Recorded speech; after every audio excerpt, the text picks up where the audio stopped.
कुंती ने श्री कृष्ण से क्या मांगा? महाभारत का युद्ध समाप्त हो चुका था। कुरुक्षेत्र की भूमि रक्त से लाल हो गई थी।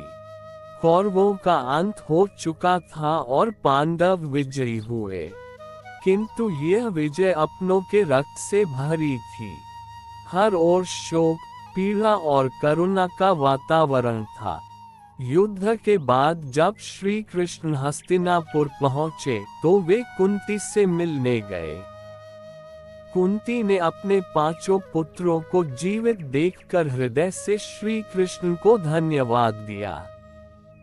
उनकी आंखों में आंसू थे, पर साथ ही मां के मन में एक भय भी छिपा हुआ था, भय इस संसार की नश्वरता का। श्री कृष्ण ने मुस्कुराकर कहा, माता, अब आपके पुत्र सुरक्षित हैं। राज्य उन्हें मिल गया है। आप अब निश्चिंत होकर जीवन व्यतीत कर सकती हैं। यदि आप चाहें तो मुझसे कोई वर मांग लें। कुंती ने आंसुओं से भरी आंखों से कृष्ण की ओर देखा और बोली, गोविंद, मैंने अपने जीवन में बहुत दुख सहे हैं, सदैव विपत्तियों का सामना किया है, किंतु एक सत्य मैंने जाना है, जब जब मुझे कष्ट मिला तब तब आप मेरे समीप आए। संकट के समय ही मैं आपकी शरण में आए और आपके दर्शन से मुझे बल मिला। इसलिए हे माधव, मैं आपसे यही वरदान मांगती हूँ कि मेरे जीवन में कभी भी सुख न आए, मुझे सदैव विपत्तियां मिलती रहें। कृष्ण मुस्कुराए और बोले, माता, लोग सुख और समृद्धि की कामना करते हैं और आप दुख मांग रही हैं। इसका क्या कारण है?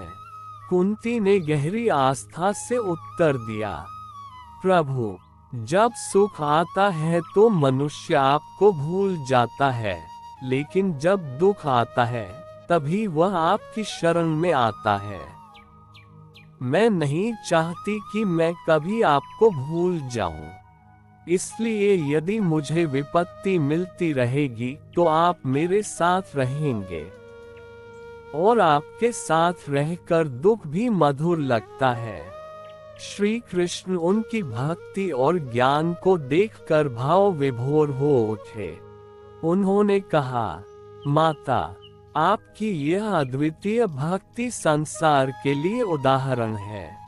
मैं आपको आशीर्वाद देता हूँ कि आप सदा मेरे स्मरण में रहेंगी और आपके पुत्रों पर मेरा सदा संरक्षण रहेगा। उस दिन से कुंती की यह प्रार्थना एक महान संदेश बन गई। उंगली से दाहिनी ओर इशारा, सुख से बढ़कर दुख श्रेष्ठ है, यदि वह हमें भगवान के और निकट ले आए।